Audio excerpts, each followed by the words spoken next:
À 22h47 ce soir-là, ma sœur a appelé. Avant même que je puisse dire un mot, Heather a hurlé « Comment as-tu pu faire ça à ta propre famille ?» Sa voix tremblait tellement que j'ai failli ne pas la reconnaître. En arrière-plan, un homme a demandé pourquoi le transfert de lundi avait été signalé pour vérification. Un tiroir a claqué. Quelqu'un a dit que le bureau de la conformité appellerait le lendemain matin. Puis, la ligne est devenue silencieuse. 6 heures plus tôt, ma fille de 10 ans, Lucie, était assise toute seule lors de notre barbecue familial. Lucie tenait une assiette en carton sur ses genoux, pendant que les enfants de ma sœur se couraient après à travers le jardin. À côté d'elle trônait le gâteau aux fraises qu'elle avait préparé le matin même.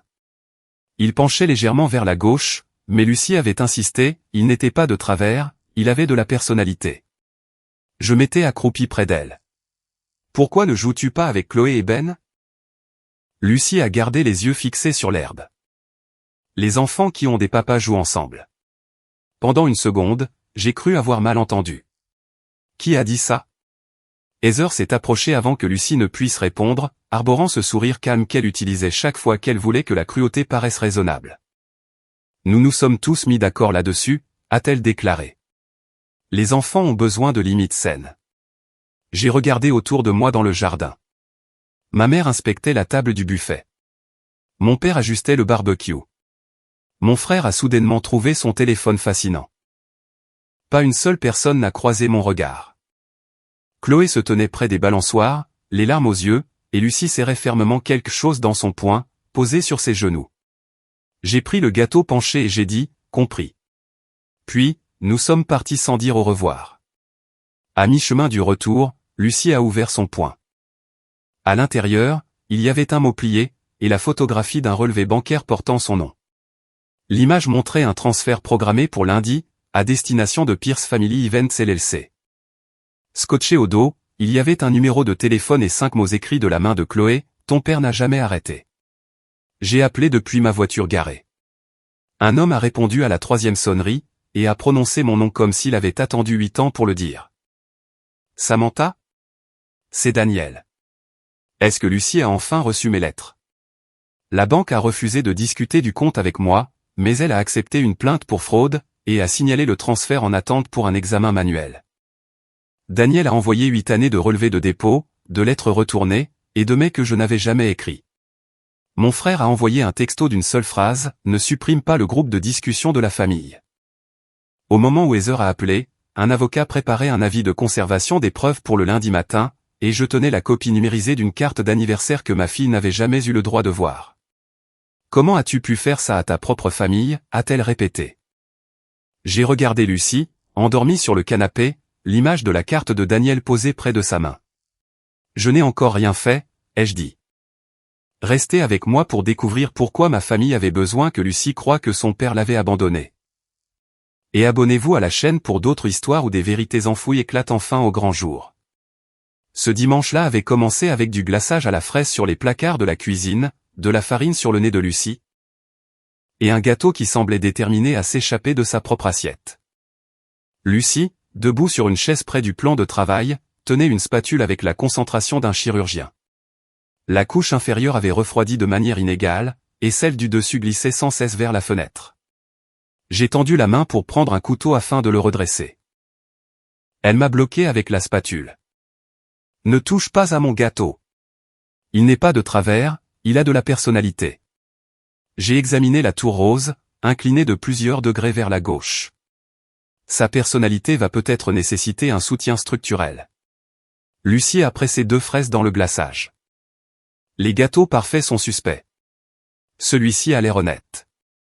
J'ai trouvé une boîte en carton, assez grande pour garder notre gâteau honnête à la verticale dans la voiture. Nous l'emportions au barbecue dominical de mes parents. C'était l'un de ces rassemblements qu'Heather qualifiait de décontractés, avant d'attribuer les plats, les jeux, et l'heure exacte des photos. Pendant que je scotchais la boîte, Lucie a regardé dans le réfrigérateur. Grand-mère prépare de la salade de pommes de terre, n'est-ce pas? C'était le cas. Est-ce que je dois apporter une fourchette, ou un permis de construire? Apporte les deux. Nous devrons peut-être excaver les œufs. Lucie a souri, et pendant quelques minutes, la journée a semblé facile. C'était pour cela que je continuais de l'emmener aux réunions de famille, même quand je savais que je n'aurais pas dû. Elle adorait Chloé et Ben, et parlait d'eux trois comme si le fait d'être cousins garantissait d'avoir sa place. Daniel et moi nous étions séparés quand Lucie avait 2 ans. Il n'y avait eu aucune ordonnance formelle de garde, et aucune pension alimentaire ordonnée par le tribunal. Il n'y avait eu que de l'épuisement et de la peur, pendant que je me remettais d'une opération d'urgence. Pendant plusieurs mois, Lucie et moi avons vécu chez mes parents, car je pouvais à peine la soulever, et encore moins gérer seul le travail, le loyer, et la garde d'enfants. Ma mère me disait que Daniel était instable. Heather m'avait averti que si j'ouvrais un dossier de pension alimentaire, il exigerait la garde et emmènerait Lucie dans l'Oregon. Elle m'a montré des emails qui semblaient venir de lui, des messages froids parlant d'avocats et de droits de visite. Je comprenais les saisies sur salaire grâce à mon travail, mais comprendre une procédure n'était pas la même chose que de se sentir assez en sécurité pour en entamer une. J'étais dépendante de ma famille, et terrifiée à l'idée de perdre ma fille, alors je suis restée silencieuse. Puis, j'ai eu honte de ce silence, ce qui a rendu encore plus difficile de poser des questions plus tard. Pendant que je portais le gâteau jusqu'à la voiture, Lucie m'a suivi avec 2 boîtes en plastique. « Tu penses que papa sait que mon anniversaire est le mois prochain ?» Elle essayait de paraître détachée, mais scrutait mon visage. « Honnêtement, je ne sais pas, » ai-je dit. Je n'avais jamais qualifié Daniel de sans cœur devant elle. Je lui avais seulement dit que nous avions perdu le contact, et que rien de tout cela n'était de sa faute. Elle a attaché sa ceinture de sécurité. Peut-être qu'il est juste nul avec les calendriers. Peut-être, ai-je répondu. Parce que l'espoir était plus doux que de feindre la certitude. Le jardin de mes parents était déjà plein lorsque nous sommes arrivés. Thomas se tenait au barbecue, Suzanne gardait le buffet, et Heather se déplaçait dans le jardin, corrigeant tout ce qui ne correspondait pas à l'image qu'elle avait en tête. Elle déplaçait les bols, envoyait Scott chercher des serviettes assorties, et ordonnait à Ben de ne pas commencer la bataille de ballons d'eau avant la grande photo de famille. Même les chaises de jardin avaient été disposées par branche familiale. Brian, mon grand frère, se tenait près de la porte-fenêtre, son téléphone à la main. Il était directeur des opérations de Pierce Family Events, l'entreprise que mes parents avaient fondée. Quand je l'ai salué, il a levé les yeux juste assez longtemps pour dire « Salut Sam », puis a replongé le nez sur son écran. Heather a vu le gâteau et a froncé les sourcils. Nous avons déjà le dessert. C'est Lucie qui l'a fait. C'est mignon. Pose-le sur la table d'appoint. Il faut que tout le monde se rassemble sous l'érable avant que la lumière ne change. Chloé a aperçu Lucie et a commencé à traverser la pelouse les bras ouverts, mais Heather s'est interposée et a posé une main ferme sur l'épaule de Chloé. D'abord la photo, a-t-elle dit. Puis, elle s'est tournée vers Lucie. Ma chérie, pourrais-tu aller chercher les serviettes supplémentaires dans la cuisine? Le temps que Lucie revienne, Heather avait disposé mes parents, Brian, Scott, Chloé et Ben sous l'arbre. Parfait, a dit Heather. La photo de famille au complet. Lucie s'est arrêtée à côté de moi, tenant toujours les serviettes. Avant que je ne puisse protester, Heather lui a demandé de les poser sur la table du buffet. L'appareil photo a cliqué pendant que Lucie avait le dos tourné. Quelques minutes plus tard, Ben est passé en courant, portant un oiseau en plastique bleu qui venait de la balançoire. Chloé a dit qu'oiseau bleu n'est pas un jeu, a-t-il annoncé. Le visage de Chloé a changé. Elle a fait tomber son gobelet de la table, éclaboussant de la limonade sur la terrasse. Heather a pivoté vers elle, Suzanne a attrapé des serviettes, et tout le monde s'est mis à parler en même temps. J'ai supposé qu'oiseau bleu était un jeu privé. Pourtant, Chloé ne regardait pas la boisson renversée, elle fixait Heather. L'après-midi s'est poursuivi en séquence soigneusement gérée. Heather choisissait les équipes, déplaçait les enfants entre les tables, et s'interposait entre Lucie et Chloé chaque fois qu'elle s'approchait. Brian vérifiait constamment son téléphone. Mes parents fuyaient mon regard à chaque fois qu'Heather redirigeait Lucie. Vers la fin du repas, je suis allé chercher ma fille. Son gâteau était toujours intact sur la table d'appoint.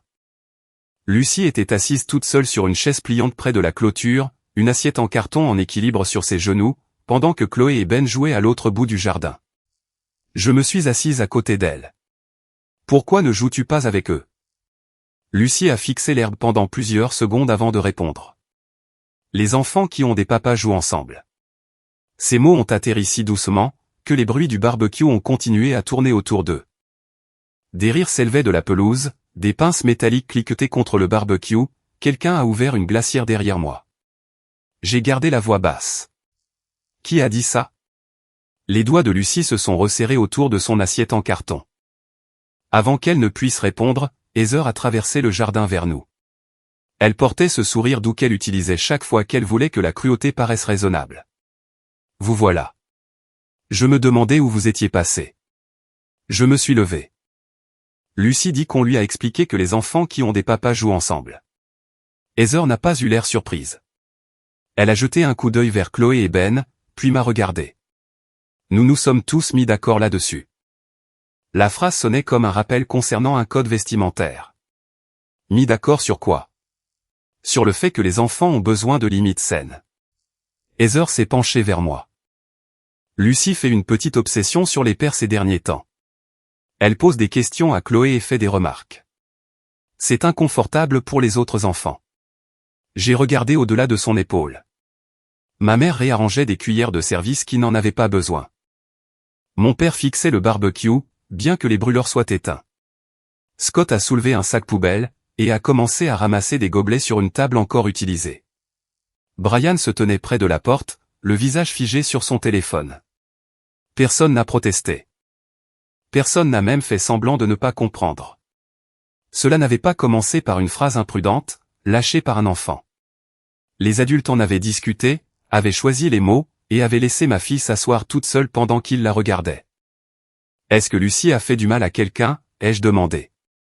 Heather a soupiré, comme si je la forçais à dire quelque chose de désagréable. Personne ne l'accuse d'avoir blessé qui que ce soit. Elle ne comprend tout simplement pas que les enfants issus de foyers stables ne devraient pas avoir à porter sa confusion. Ma main est devenue glacée autour de la chaise pliante. Lucie avait passé des années à apprendre à ne pas demander pourquoi son père n'appelait jamais. Elle avait accepté chaque réponse prudente que je lui avais donnée, et n'avait jamais blâmé un autre enfant d'avoir ce qu'elle n'avait pas. À présent, Heather décrivait son chagrin comme s'il était contagieux. Je voulais demander à ma mère à quel moment elle avait accepté ça. Je voulais que Brian lève les yeux. Je voulais que mon père m'explique quel genre de limite nécessitait d'humilier une enfant de 10 ans. Puis, j'ai vu le poing fermé de Lucie, ses ongles enfoncés dans sa paume. Sa lèvre inférieure a tremblé une fois, avant qu'elle ne la morde. Elle essayait de ne pas pleurer, parce que les adultes détestent être confrontés aux conséquences de leur propre cruauté. Si je criais, Heather transformerait la scène en preuve que Lucie et moi étions instables. Ma famille avait passé des années à m'apprendre que toute réaction forte pouvait être utilisée contre moi. J'ai ramassé la boîte du gâteau. Compris, ai-je dit. Heather a cligné des yeux. Elle s'était préparée à une dispute, pas à un départ. Sam, ne sois pas dramatique. Personne ne vous a demandé de partir. Tu as rendu ça inutile. J'ai pris l'assiette de Lucie, je l'ai posée à côté du gâteau non ouvert, et je lui ai tendu la main. Elle s'est levée sans regarder personne. Ma mère s'est finalement avancée vers nous. Samantha, Heather essaie juste de maintenir la paix. J'ai soulevé la boîte du gâteau. Alors, qu'elle en profite bien. Nous avons franchi le portail. Derrière nous, personne n'a rappelé Lucie. Pendant les 10 premières minutes du trajet, elle a fixé le paysage par la fenêtre. Je ne lui ai posé aucune question. La climatisation ronronnait, et le gâteau aux fraises glissait contre son support en carton, à chaque fois que je tournais. Au feu rouge, Lucie a fini par parler. Tu es fâché contre moi. Je me suis garé sur le parking d'une pharmacie fermée, et j'ai coupé le moteur. Pourquoi serais-je fâché contre toi? Parce que Chloé m'a donné un truc avec de l'argent de grand, a-t-elle expliqué. Elle a dit que je devais le garder caché jusqu'à ce qu'on parte. Son poing s'est ouvert lentement. À l'intérieur, il y avait un mot plié, et une photographie imprimée sur du papier ordinaire. L'image montrait une partie d'un relevé bancaire. Le nom complet de Lucie apparaissait près du haut de la page. En dessous, figurait un transfert programmé pour lundi, destiné à Pierce Family Events LLC, l'entreprise de mes parents. Au dos, avec une écriture bleue et irrégulière, Chloé avait noté un numéro de téléphone, et 5 mots, ton père n'a jamais arrêté. J'ai lu la phrase 2 fois. Est-ce que Chloé t'a dit ce que ça veut dire? Lucie a secoué la tête. Elle a dit qu'Oiseau bleu n'était pas un jeu. Elle a dit que sa mère serait vraiment très en colère, si elle savait que j'avais ça. La peur dans sa voix a balayé mon choc. Tu as bien fait de me le montrer. Mais, ce sont des affaires d'adultes. Les enfants ne sont pas responsables de garder des secrets qui leur font peur. Ses épaules se sont relâchées. C'est vraiment mon compte? Je ne sais pas encore. Est-ce que papa a mis de l'argent dessus? Je ne le sais pas non plus. Elle m'a observé attentivement. Tu vas appeler le numéro? Oui. Mais tu n'es pas obligé de parler à qui que ce soit. Je suis sorti de la voiture pour qu'elle n'ait pas à entendre la première conversation. Mes mains tremblaient en composant le numéro. Un homme a répondu à la 3e sonnerie. Allô? Pendant plusieurs secondes, je n'ai pas pu parler. C'est Samantha Pierce. La ligne est devenue silencieuse. Puis, il a soufflé mon nom, comme si ça lui faisait mal. Samantha? C'est Daniel? Oui. Sa voix a changé immédiatement. Est-ce que Lucie va bien? La question était trop rapide, trop instinctive pour avoir été répétée. Elle est en sécurité. J'ai une photographie d'un relevé bancaire avec son nom dessus. Ton numéro était écrit au dos. Un autre silence a suivi. Il semblait stupéfait, plutôt que sur la défensive. Est-ce qu'elle a enfin reçu mes lettres? Je me suis appuyé contre la voiture. Quelles lettres? Daniel a expiré brusquement. Les lettres d'anniversaire, les cartes, l'argent pour l'école. J'ai tout envoyé par l'intermédiaire de ta mère, parce que tes emails disaient que le contact direct perturbait Lucie. Je ne t'ai jamais envoyé ces emails. Il n'a pas contesté. Alors quelqu'un nous écrit à tous les deux. À travers le pare-brise, j'ai vu Lucie assise avec le mot de Chloé sur les genoux, en train de me regarder. Daniel a confirmé mon adresse email. Les messages ont commencé à arriver avant même que nous n'ayons atteint la maison, des confirmations de dépôt, des scans d'enveloppes marquées au retour à l'envoyeur, des photographies de cartes d'anniversaire, et des emails portant mon nom, mais pas ma voix. Une phrase disait, « Si tu contactes Lucie à nouveau, je m'assurerai que le tribunal te considère comme une menace. » Cette formulation a serré ma poitrine. Heather disait souvent m'assurer que les gens voient, quand elle voulait contrôler l'histoire avant que quiconque ne la remette en question. Daniel a envoyé un autre dossier. Nous devons signaler une suspicion d'exploitation de mineurs. La banque ne vous dira peut-être rien, si vous n'êtes pas sur le compte.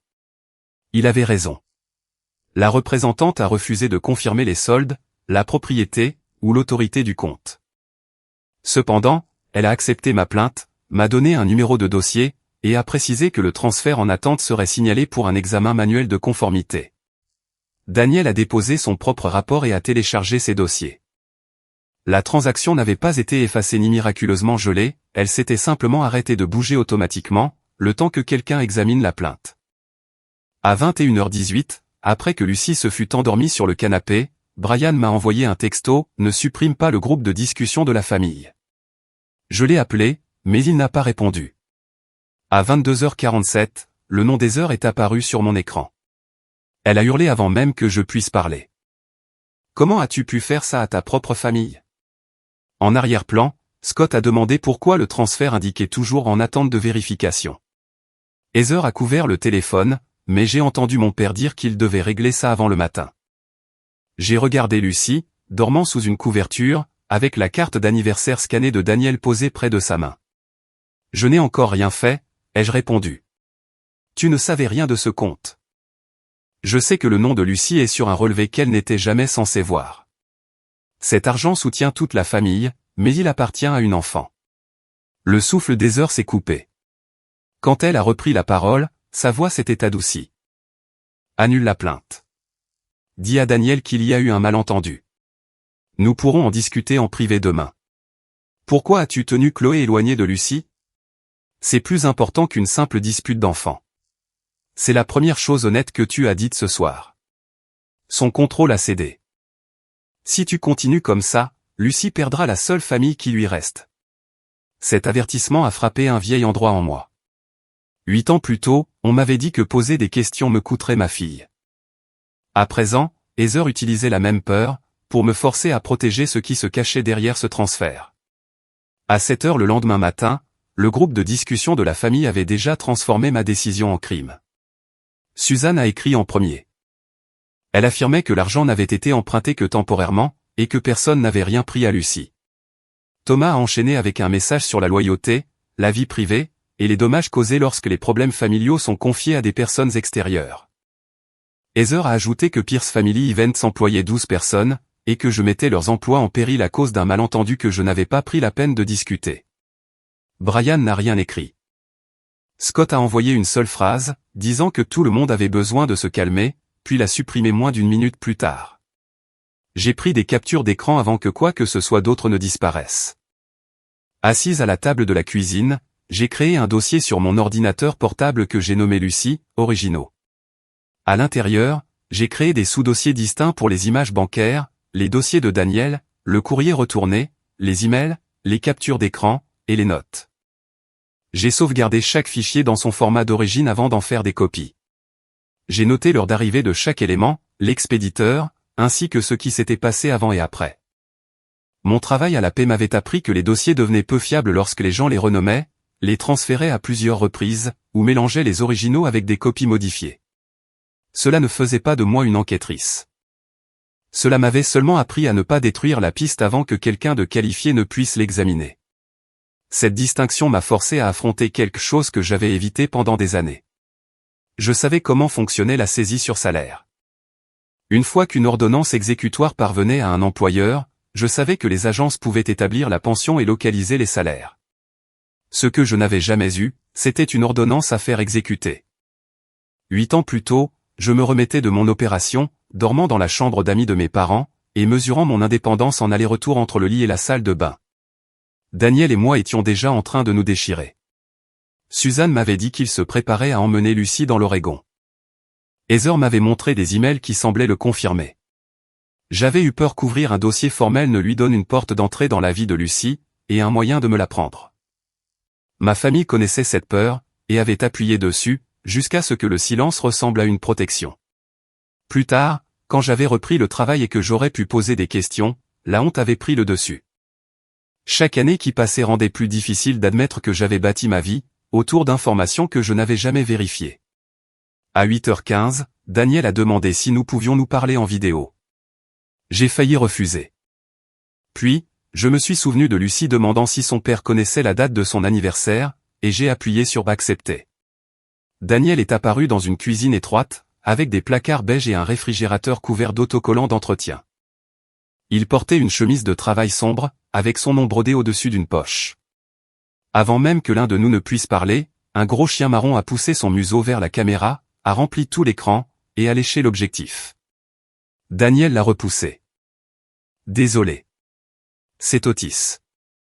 Il pense que chaque appel est pour lui. Malgré tout, j'ai eu un rire franc. Il a l'air mieux préparé que nous deux. C'est parce qu'il n'a aucun sens des responsabilités. Le sourire a disparu du visage de Daniel aussi vite qu'il était venu. Il s'est assis et a croisé les mains sur la table. Il m'a expliqué qu'il travaillait comme spécialiste des commandes CVC industrielles pour un syndicat.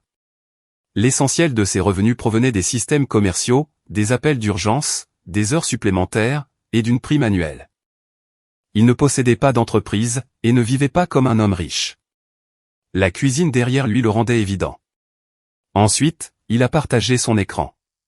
Le premier dépôt avait été de 20 000 €, quand Lucie avait 2 ans.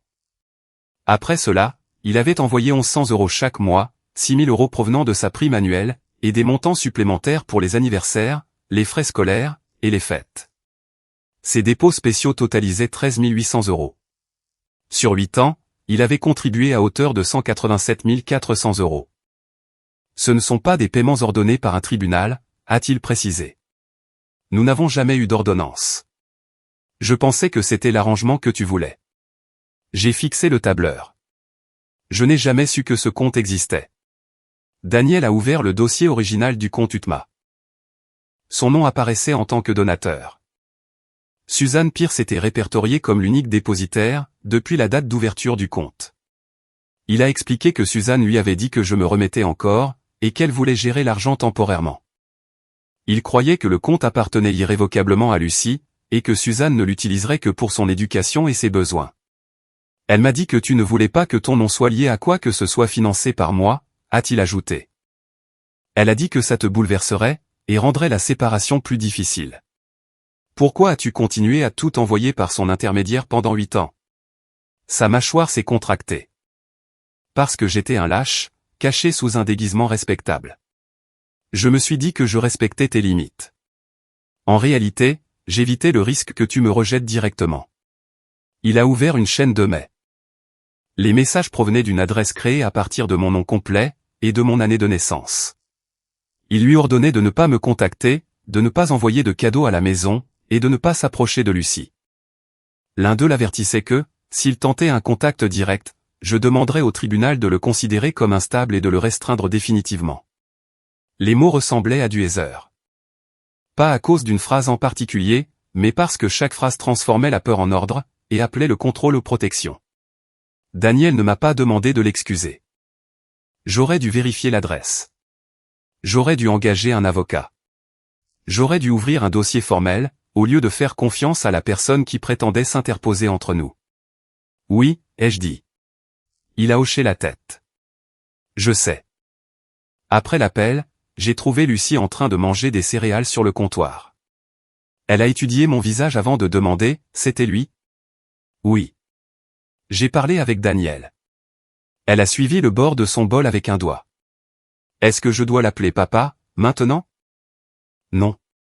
Tu n'as pas à l'appeler d'une quelconque façon, jusqu'à ce que tu décides ce qui te semble juste. Tu n'es pas obligé de lui parler aujourd'hui non plus.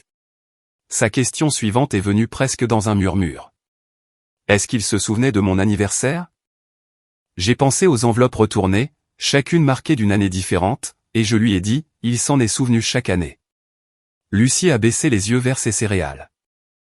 Elle n'a pas pleuré, mais son épaule s'est affaissée, comme si elle avait porté quelque chose de lourd, et n'avait pas encore décidé s'il était sûr de le poser. À 10 heures, j'ai appelé Evelyn Hart, une avocate spécialisée dans les fiducies, les biens détenus pour les mineurs, et les litiges fiduciaires. J'ai payé la consultation initiale avec mes économies d'urgence. Daniel a ensuite envoyé une provision d'urgence directement au cabinet. Il ne m'a pas envoyé l'argent à moi, ni essayé de prendre le contrôle du dossier. Evelyn a écouté sans interrompre. Quand j'ai terminé, elle m'a expliqué que le compte UTMA était la propriété de Lucie. Le nom de Suzanne, en tant que dépositaire, lui donnait l'autorité technique pour gérer et distribuer les fonds, mais pas la propriété. Chaque décision devait être dans l'intérêt de Lucie, et Suzanne pouvait être obligée de fournir une comptabilité complète. Être dépositaire n'est pas une permission d'emprunter à un enfant, a précisé Evelyn. C'est une obligation fiduciaire. Le solde actuel était de 18 612 €. Cela signifiait que 168 788 € de capital avaient quitté le compte. Daniel a ensuite transféré 2 documents que Suzanne lui avait envoyés l'année précédente. Le premier s'intitulait Reconnaissance d'investissement familial. Il stipulait que j'approuvais l'utilisation d'une partie des fonds de Lucie, dans des entreprises commerciales familiales. Mon nom apparaissait en bas, avec une signature penchée qui ressemblait suffisamment à la mienne pour me retourner l'estomac. Je n'avais jamais vu ce document. Le second s'intitulait Addenda d'investissement familial. La vraie signature de Daniel apparaissait sur la dernière page. Il a admis que la signature était la sienne, mais a affirmé se souvenir d'avoir signé une courte reconnaissance stipulant que Suzanne restait dépositaire, et non un accord autorisant des investissements commerciaux. Evelyn nous a demandé de n'accuser personne publiquement, et de ne pas modifier, annoter ou combiner les fichiers. Elle voulait les versions originales, les en-têtes de mai complets, et chaque relevé de transmission disponible. Puis, elle a regardé directement la caméra. Si ces signatures tiennent bon, a-t-elle averti, ils soutiendront que vous étiez tous les deux d'accord. Evelyn n'a pas laissé la conversation dériver vers les accusations. Avant midi, elle a envoyé des mises en demeure de conservation à Suzanne, Heather, Pierce Family Events, et à la banque. Ces mises en demeure exigeaient que personne ne supprime de messages, ne modifie de mails, ne détruise de documents comptables, ou ne déplace les actifs contestés pendant qu'elle préparait la requête d'urgence. Elle m'a également donné une instruction à laquelle je ne m'attendais pas. N'allez pas chez vos parents, a-t-elle dit. N'entrez pas dans le bureau de l'entreprise, et ne prenez rien dans aucun de ces 2 endroits, même si vous pensez que cela appartient à Lucie. Ma mère a peut-être encore les lettres de Daniel. Cela ne vous donne pas la permission de les récupérer vous-même. Nous protégeons les preuves en utilisant des procédures légales, pas en créant un nouveau litige pour violation de domicile, ou pour documents manquants. J'ai compris l'avertissement.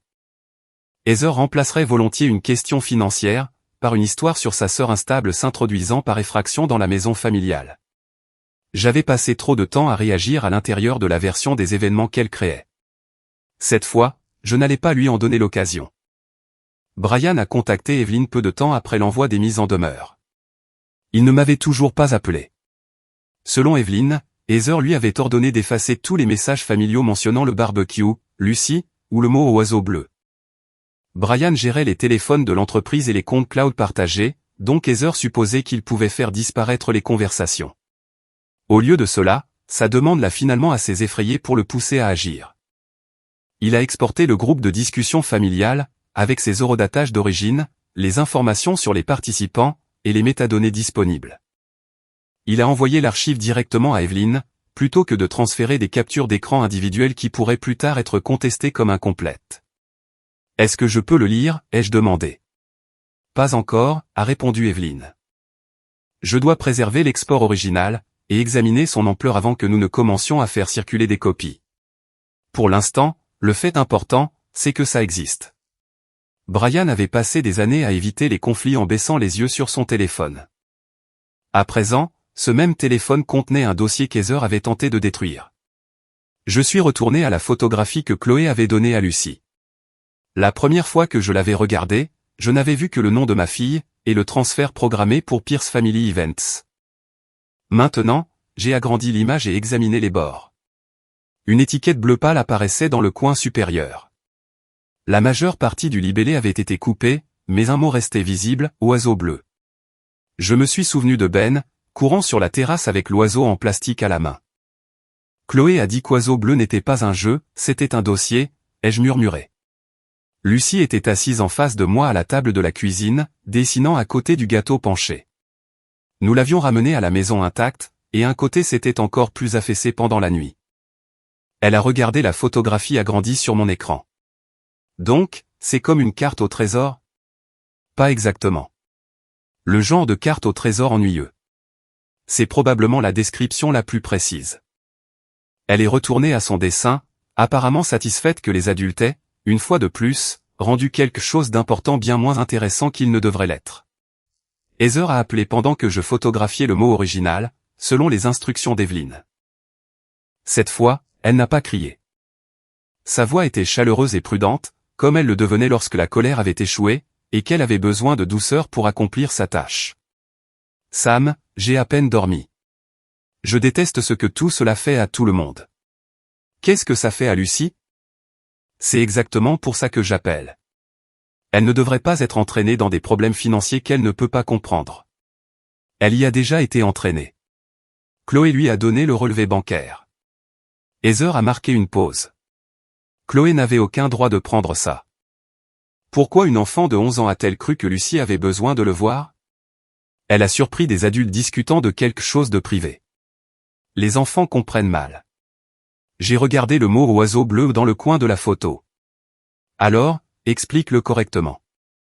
Heather a expiré, comme si elle avait attendu la permission d'être raisonnable. Le compte n'a jamais été vidé pour des dépenses personnelles. L'argent a été investi dans Pierce Family Events. Cette entreprise a payé pour des voyages en famille, des célébrations, des repas. Et des choses dont Lucie a bénéficié. Maman pensait que maintenir l'entreprise en bonne santé nous protégeait tous. L'argent de Lucie a payé pour des barbecues familiaux. Ce n'est pas ce que j'ai dit. C'est le premier exemple que tu as donné. Heather a ignoré ma remarque. Je peux rassembler 20 000 € immédiatement. Plus que le dépôt initial de Daniel. Tu annules la plainte, tu lui dis qu'il y a eu un malentendu, et Evelyn ne dépose rien. L'offre est arrivée trop vite. Pas de comptabilité, pas d'explication. Seulement un chiffre rond en échange du silence. Pourquoi offrirais-tu 20 000 € si personne n'a rien fait de mal? J'essaie de mettre fin à tout ça, avant que les frais d'avocat ne consument tout. Tu veux aussi que je ne dise rien à Daniel. Il t'a déjà bourré le crâne avec sa version. Sa version est venue avec 8 années de dépôt. La douceur des heures s'est amincie. Daniel était instable, tu le savais. Tu nous as demandé de le tenir éloigné de Lucie, Parce que tu étais terrifié qu'il n'utilise l'argent pour forcer son retour dans sa vie. Je me souviens que tu m'as dit que c'était son intention. Tu te souviens de ça? Tu étais en convalescence. Ta mémoire de cette époque n'est pas parfaite. C'était ça. Le retrait en douceur de ma propre autorité. Elle ne niait pas le passé, elle suggérait seulement que j'étais trop abîmé pour m'en souvenir correctement. Qu'est-il arrivé à ces lettres, ai-je demandé. Nous t'avons protégé d'un homme qui a choisi son travail plutôt que son enfant. Il envoyait une carte d'anniversaire par an. Une carte ne fait pas de quelqu'un un père. Et en cacher une ne fait pas de quelqu'un un protecteur. Après l'appel, Heather m'a envoyé par email un document intitulé Addenda d'investissement familial.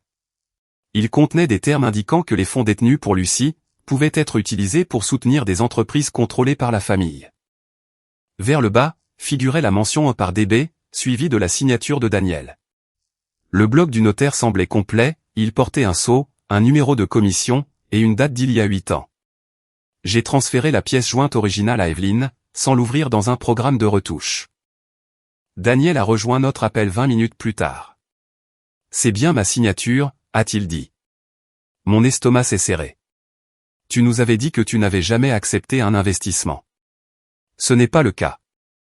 Le document dit que si. Daniel s'est penché vers son écran. Je me souviens avoir signé un formulaire, à la table de la cuisine de Suzanne, lorsque le compte a été ouvert. Elle a dit que ça confirmait qu'elle gérerait l'argent, le temps que Samantha se rétablisse. A-t-il été notarié? Il y avait un notaire présent. Une femme de la banque, ou l'une des amies de Suzanne. Je ne me souviens pas de son nom. La certitude que j'avais ressentie le matin même affaiblit. Daniel avait déjà admis avoir évité les contacts directs. À présent, une vraie signature, et un bloc notarié formel, le reliait à l'arrangement exact qu'il niait. Qu'est-ce que tu as signé d'autre, ai-je demandé. Un seul formulaire. Comment peux-tu en être sûr? Parce que je l'ai lu. Il désignait Suzanne comme dépositaire. Il ne mentionnait pas Pierce Family Events, de prêts, ou d'investissements familiaux. Il avait l'air sincère, mais la sincérité n'était pas une preuve. Pour la première fois depuis qu'il avait répondu à mon appel, je me suis demandé si Daniel n'avait pas caché une partie de la vérité pour rendre son échec moins grave. Evelyne ne l'a pas défendu. Nous vérifions les documents. Nous ne prenons pas de décision en fonction de qui a l'air le plus convaincant. Elle a demandé à Daniel de retrouver chaque fichier de l'ouverture initiale du compte, y compris les scans, les emails, et tout dossier envoyé par la banque. Elle a demandé les données de transmission originale de l'addenda à Heather, et les a ajoutées à la mise en demeure de conservation. Ensuite, je lui ai parlé de Chloé. Je voulais contacter l'enfant directement, et lui demander ce qu'elle avait vu. Evelyne m'a arrêté. Vous ne pouvez pas placer Chloé au milieu d'une dispute d'adultes. Contactez l'école par les voies appropriées. Et demandez un contrôle de sécurité émotionnelle. Ne demandez pas au personnel d'enquêter sur votre affaire financière. Dites-leur seulement que Chloé pourrait être effrayée à cause d'un conflit à la maison. J'ai appelé le conseiller de l'école et j'ai expliqué que Chloé avait secrètement transmis des informations financières à Lucie, qu'elle avait semblé en détresse lors du barbecue, et qu'elle pourrait avoir peur de la réaction d'un adulte. Je n'ai pas demandé au conseiller de l'interroger sur Oiseau Bleu. J'ai seulement demandé que quelqu'un de sûr s'assure qu'elle allait bien. Ce soir-là, Evelyne m'a appelé.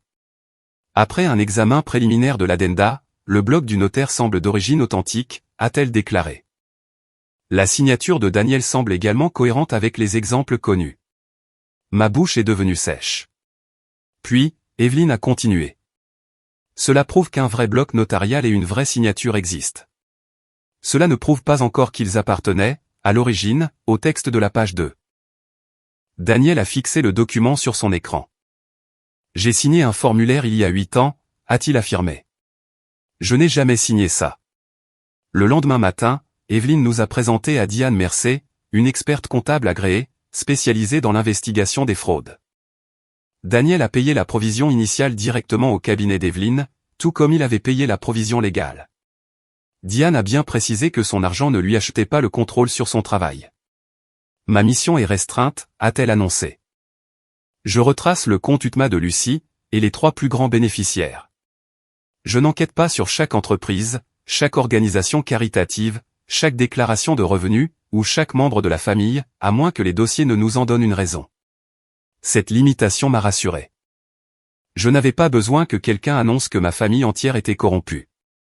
J'avais besoin que quelqu'un me dise ce qui était arrivé à l'argent de ma fille, et le prouve d'une manière qui résisterait aux questions. La banque ne m'a pas remis les documents parce que j'étais la mère de Lucie, et elle n'a pas répondu à Daniel parce qu'il avait financé le compte. Evelyn a utilisé la procédure légale disponible dans le cadre du dossier d'urgence, et la banque a produit le dossier d'ouverture du compte, les cartes de signature, l'historique des transactions, les demandes de décaissement, et les scans internes liés au dossier contesté. Le dossier original a réglé la première question. Daniel était le donateur. Suzanne avait été nommée l'unique dépositaire le jour de l'ouverture du compte. Il n'y avait jamais eu de transfert ultérieur de garde, parce qu'il n'y avait rien à transférer. Suzanne avait contrôlé le compte dès le début. Diane a placé le dossier original à côté de l'addenda d'investissement familial qu'Heather nous avait envoyé. Au premier coup d'œil, la page de signature de Daniel semblait convaincante, parce que la signature était vraie. Le bloc notarial était vrai aussi. Ce qui a échoué, c'est tout ce qu'il y avait autour. Le dossier original du compte utilisait un pied de page avec l'ancien nom légal de la banque. L'addenda utilisait un pied de page plus récent, introduit des années plus tard. La page de signature avait été numérisée à une résolution inférieure à la page qui la précédait. La numérotation des pages sautait de la page 1 sur 2, à une feuille sans séquence correspondante.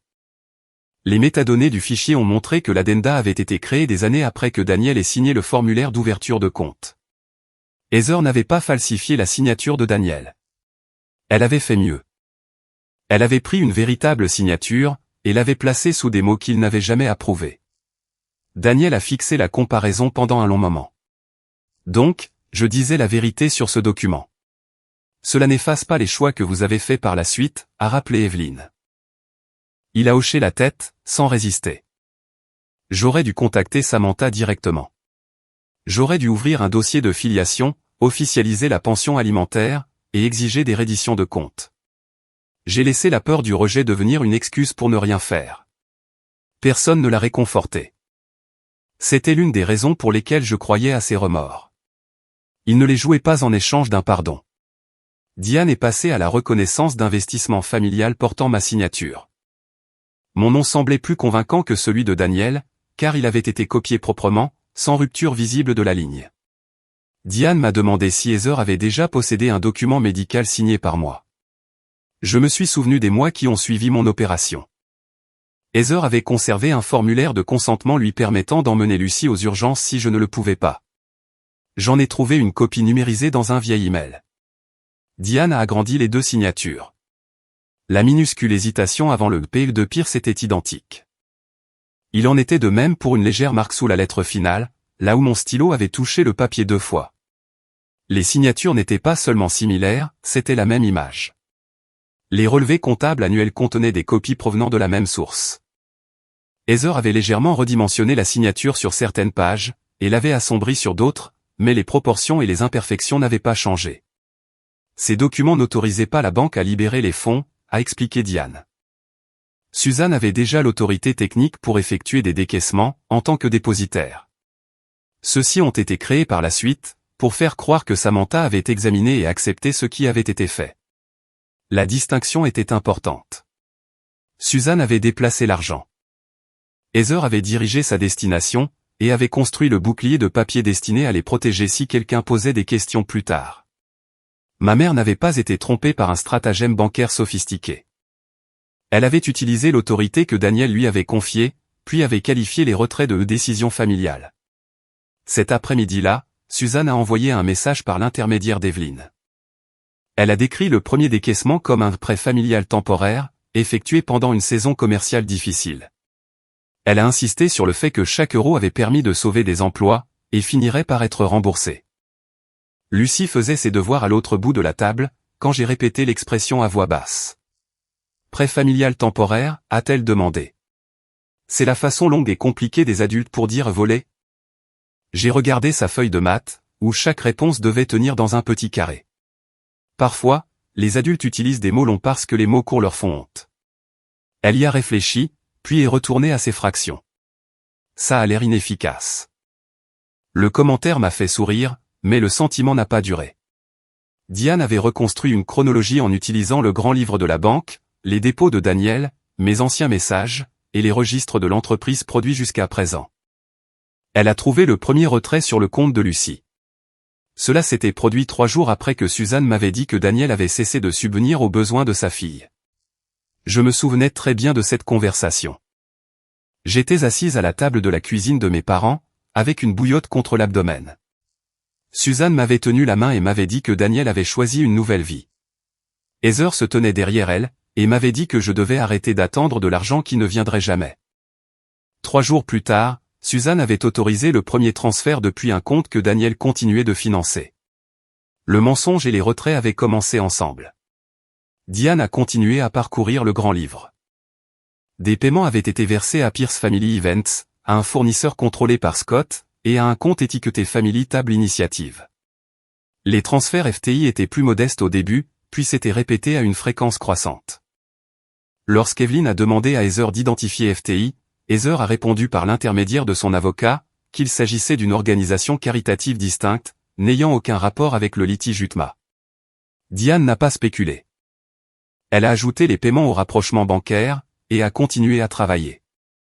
À la fin de la semaine, les chiffres n'étaient plus des estimations tirées des dossiers personnels de Daniel. Les relevés bancaires ont confirmé que 187 400 € étaient entrés sur le compte de Lucie. Il restait 18 612 €. Et 168 788 € en capital avaient été transférés à l'extérieur. Diane a ensuite calculé la croissance perdue, les frais de gestion injustifiés, les dépenses de traçabilité, et les coûts préliminaires nécessaires pour récupérer les actifs. La réclamation civile temporaire a atteint 214 730 €. Ce n'est pas un jugement final, a-t-elle averti. C'est une réclamation de travail justifiable, basée sur ce que nous pouvons documenter aujourd'hui. J'ai regardé les chiffres et j'ai ressenti moins de choc que ce à quoi je m'attendais. Les chiffres étaient presque miséricordieux. Ils ne me disaient pas que j'avais imaginé 8 ans d'abandon. Ils montraient seulement quand l'argent était entré, quand il était sorti, et qui en avait profité. Daniel avait été blanchi de l'approbation de l'investissement familial, mais pas d'avoir abandonné sa responsabilité de vérifier ce qui se passait. L'autorité de Suzanne en tant que dépositaire expliquait comment les transferts s'étaient produits, mais pas pourquoi elle croyait que les biens de Lucie appartenaient à tout le monde. Les signatures copiées par Heather expliquaient l'histoire de couverture, mais pas pourquoi elle avait eu besoin d'un dossier entier nommé Oiseau bleu. Diane a ouvert la dernière section de son rapprochement. Il y a un autre schéma, a-t-elle indiqué. Family Table Initiative n'a pas seulement reçu de l'argent du compte UTMA de Lucie. Elle a tourné l'écran vers nous. Il a également payé des dizaines de factures soumises par Pierce Family Events. Les factures de Family Table Initiative modifiaient la question à laquelle Evelyn voulait répondre. Jusque-là, l'affaire concernait l'argent pris sur le compte de Lucie, et les documents créés pour le cacher. Maintenant, une organisation caritative payait Pierce Family Events, pendant que cette même entreprise familiale recevait de l'argent du compte UTMA de Lucie. Diane avait besoin de dossiers. Evelyn avait besoin d'aveux, conservés avant que quiconque ne change à nouveau son histoire. Suzanne a demandé à nous rencontrer chez mes parents, le dimanche après-midi. Elle a appelé ça une conversation de famille. Mais Evelyn a refusé que cela devienne une autre pièce où 5 personnes se souviendraient des événements d'une certaine manière, et où on me dirait que ma mémoire était défectueuse. Lucie n'est pas venue avec moi. Je l'ai laissée dans un endroit sûr, avec pour instruction que je l'appellerai quand je serai sur le chemin du retour. Elle savait que la réunion concernait le compte, mais je ne lui ai pas dit que les adultes qui l'avaient exclu, étaient sur le point d'expliquer pourquoi ils croyaient avoir le droit d'utiliser son argent. Evelyn nous a rejointes par vidéo depuis son bureau. Son visage est apparu sur un ordinateur portable, en bout de table de la salle à manger. Avant que quiconque ne prenne la parole, elle a confirmé que tout le monde consentait à ce que la réunion soit enregistrée. Heather s'est opposée au mot enregistré, jusqu'à ce qu'Evelyn lui rappelle qu'elle avait elle-même demandé cette réunion. Daniel s'est joint depuis l'Oregon pour la première partie. Il était assis dans la même cuisine banale où je l'avais vu pour la première fois, mais il gardait sa caméra tournée à l'écart du chien, et ne parlait que lorsqu'Evelyn lui posait une question directe. Suzanne avait disposé la table comme si la présentation pouvait restaurer son autorité. Des verres d'eau se trouvaient à chaque place. Un bloc-notes jaune reposait devant Thomas. Heather avait apporté un classeur à ses épées pour suggérer la préparation plutôt que l'innocence. Elle l'a ouvert sans me saluer. J'ai fait un tableau des avantages, a-t-elle annoncé. Puisque tout le monde n'arrête pas d'utiliser le mot voler, j'ai pensé que nous devrions regarder ce que Lucie a réellement reçu. La première page énumérait les vacances en famille, les fêtes d'anniversaire, les repas de fête, les contributions scolaires, et ce qu'Heather appelait l'enrichissement partagé. À côté de chaque élément figurait un montant en euros et un pourcentage attribué à Lucie. Une location de maison de plage, datant de 3 ans, avait été divisée entre les 11 membres de la famille. L'avantage pour Lucie était évalué à 900 €. Le barbecue annuel incluait des tentes, des fournitures de restauration, des jeux de plein air, et un photographe. Heather attribuait 480 € à Lucie pour sa participation. Le gâteau qu'elle avait apporté, et qu'on ne l'avait jamais laissé servir, n'apparaissait pas sur le tableau. Heather a tourné une autre page. Pierce Family Events a payé pour des expériences que Samantha ne pouvait pas toujours s'offrir. Lucie a participé à des voyages en famille, a utilisé du matériel acheté par l'entreprise, et a bénéficié de la stabilité que l'entreprise lui a procurée. J'ai étudié les colonnes. Est-ce que Lucie a accepté d'acheter ces choses? C'était une enfant. C'est exactement le problème. Thomas a tapoté son stylo contre son bloc-notes. L'entreprise nourrit cette famille. Elle nous a payés, ta mère et moi. Elle a employé Brian. Elle a aidé pour les frais scolaires et les urgences. Vous traitez ça comme si un étranger avait pris l'argent. Le compte d'une enfant n'est pas le fonds d'urgence de la famille. Suzanne a pressé ses 2 paumes sur la table. Nous essayons de te protéger. Daniel a choisi le travail dans un autre état. Tu étais en convalescence, effrayé, et à peine capable de fonctionner. Nous avons maintenu les choses stables quand il ne l'a pas fait. Daniel s'est penché vers sa caméra. J'envoyais de l'argent tous les mois. Tu as envoyé de l'argent au lieu de te présenter, a répliqué Suzanne. Le visage de Daniel s'est crispé, mais il n'a pas contesté que l'argent ne l'excusait pas. J'aurais dû chercher à avoir des contacts directs. Je l'ai déjà dit. Ça ne vous donnait quand même pas le droit de dire à Samantha que je n'envoyais rien. Suzanne m'a regardé. Tu commençais enfin à guérir. Chaque lettre rouvrait la blessure. La première fois qu'il y en a eu une, tu as pleuré pendant 2 jours. Je n'ai jamais vu de lettre. J'ai vu ce que l'évocation de son nom me faisait. Alors, tu as décidé pour moi. J'ai pris une décision en tant que ta mère. Tu as pris une décision en tant que dépositaire de l'argent de Lucie, puis tu l'as caché à la mère de Lucie. Heather a fait glisser le tableau vers moi. Personne n'a caché davantage à Lucie. Cette famille lui a fourni plus que Daniel ne l'a jamais fait, émotionnellement. J'ai repoussé le classeur. Pourquoi une enfant de 10 ans devrait-elle payer pour les choix d'adultes qui voulaient des vacances, des fêtes, et une réserve pour leur entreprise? Personne n'a répondu immédiatement. Scott était assis à côté d'Heather, les mains jointes entre les genoux. Il évitait mon regard depuis mon arrivée. Evelyn lui a demandé s'il savait que Pierce Family Events avait reçu des fonds provenant de l'UTMA de Lucie. Je savais que l'entreprise avait un compte de réserve, a-t-il dit. Heather s'occupait de la comptabilité. Je ne savais pas que le nom de Lucie y était attaché. Vous avez facturé Family Table Initiative via votre entreprise de fourniture, a noté Evelyn. Pour un travail événementiel légitime. Ce n'était pas ma question. Scott s'est frotté la mâchoire. Je savais que de l'argent circulait entre les organisations. Je ne savais pas que cela venait du compte d'une enfant. Je l'ai regardé.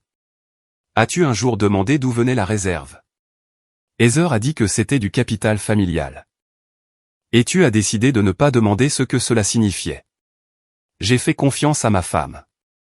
Ne pas demander reste un choix. Heather s'est retournée contre lui. Ne la laisse pas réécrire l'histoire, comme si tu étais impliqué. Scott a tressailli. Et, pour la première fois, j'ai compris que leur unité dépendait du fait que personne n'examinait quel fait chacun avait choisi d'ignorer. Brian était resté silencieux, en bout de table. Son téléphone reposait face contre table devant lui. Lorsqu'Evelyn a posé des questions sur le groupe de discussion de la famille, il a dégluti. J'y étais, a-t-il avoué. J'ai vu les messages avant le barbecue. Tu as regardé Lucie s'asseoir toute seule, ai-je dit. Oui. Pourquoi n'as-tu rien dit? parce qu'à chaque fois que Heather et maman décident que quelque chose est de pour la famille, quiconque s'y oppose devient le problème. Je me suis dit que ce n'était que pour une après-midi. C'était une après-midi pour toi. Il a baissé les yeux. Je sais. Il a expliqué qu'Heather l'avait appelé, après que la banque a signalé le transfert, pour lui ordonner d'effacer les messages contenant le nom de Lucie, Oiseau Bleu, le compte, ou le barbecue. À la place, il avait exporté le chat et l'avait envoyé à Evelyne. Je ne te demande pas de me pardonner, a-t-il ajouté. J'ai attendu que la suppression de preuves me rende personnellement responsable. Ce n'est pas du courage. Evelyne a partagé son écran. La conversation exportée est apparue avec les dates, les noms, et les eurodatages. 3 jours avant le barbecue, Heather avait écrit « Gardez Lucie éloignée de Chloé jusqu'à ce que l'audit soit terminé ». Suzanne avait répondu qu'exclure une seule enfant paraîtrait cruel. Thomas avait suggéré de dire aux cousines qu'elles avaient besoin d'activités séparées. Puis, Heather avait envoyé la phrase qui m'a fait sentir la pièce se rétrécir autour de moi, les enfants qui ont des papas jouent ensemble. Elle arrêtera de poser des questions et personne n'aura à mentionner l'argent. Brian avait répondu avec un pouce levé. Ma mère avait écrit, ce n'est que pour un jour. Les mots que Lucie avait rapportés à la maison, comme une preuve qu'elle était incomplète, ne venaient pas d'un autre enfant. Ils avaient été rédigés par des adultes, discutés pour leur efficacité, et approuvés parce qu'ils pensaient que la honte la réduirait au silence plus rapidement qu'une explication. Heather a fermé son classeur. Ce message est sorti de son contexte. Quel contexte rend cela acceptable, ai-je demandé. L'audit n'avait rien à voir avec Lucie. Chloé avait répété des choses qu'elle avait entendues et cela effrayait les autres enfants. Alors, tu as utilisé le père de Lucie pour la faire taire. J'ai utilisé un langage qu'elle comprendrait. J'ai senti la colère monter, mais elle était plus froide que la rage que j'avais imaginée. Heather n'avait pas perdu son sang-froid lors du barbecue, elle avait exécuté un plan. Evelyne a demandé où étaient stockés les dossiers d'Oiseau Bleu. Heather a répondu qu'il n'y avait pas de dossier Oiseau Bleu, seulement une étiquette que Chloé avait dû inventer. Suzanne a acquiescé trop rapidement. Brian a indiqué qu'il avait vu le mot dans les listes de tâches de l'entreprise, mais qu'il n'avait jamais manipulé les dossiers physiques. Je me suis tourné vers Thomas. Que signifiait Oiseau Bleu? Il a regardé Suzanne avant de répondre. Rien. C'était un vieux code de classement pour. Ce que je ne me rappelle plus. Heather est intervenue. Papa, arrête de répondre à des questions que tu ne comprends pas, le stylo de Thomas s'est arrêté de tapoter. Je comprends parfaitement. Les lettres originales sont toujours dans le dossier bleu. Le silence s'est abattu sur la table. Suzanne s'est tournée vers lui si brusquement, que sa chaise a raclé le sol. Le visage d'Heather a perdu son calme habituel. La voix d'Evelyne a retenti depuis l'ordinateur portable. Monsieur Pierce, ne déplacez pas, ne détruisez pas et ne modifiez pas ce dossier. La demande de préservation le couvre déjà. Thomas a fixé le bloc-notes jaune, comme si la phrase s'était échappée sans son consentement. Je me suis levé, mais je ne me suis pas dirigé vers le couloir, et je n'ai pas demandé où le dossier était gardé. Evelyne m'avait averti de ne pas toucher aux preuves en possession de mes parents, et je n'allais pas donner à Heather une raison de prétendre que j'avais pris ou modifié quoi que ce soit. J'ai regardé chaque personne autour de la table. Si l'Oiseau Bleu disparaît ce soir, chaque personne dans cette pièce devra expliquer pourquoi. Thomas n'a pas touché au dossier Oiseau Bleu. Après la réunion, Evelyne a contacté son avocat le soir même, a ajouté le dossier à la demande de production en cours, et a organisé sa mise sous scellé, son inventaire, et sa livraison par l'intermédiaire du conseiller juridique. Je ne suis jamais entré chez mes parents, ni n'ai manipulé la boîte avant qu'elle n'atteigne le bureau d'Evelyne. 3 jours plus tard, elle m'a appelé. Le dossier était plus épais que la photo ne l'avait laissé supposer. Sa couverture bleue était décolorée sur les bords, et Thomas avait écrit Oiseau Bleu au marqueur noir sur l'onglet. Diane était assise à côté d'Evelyne avec un scanner, un registre des preuves, et une paire de gants fins. Chaque page a été numérotée avant que quiconque ne commence à lire. La première section contenait les lettres de Daniel.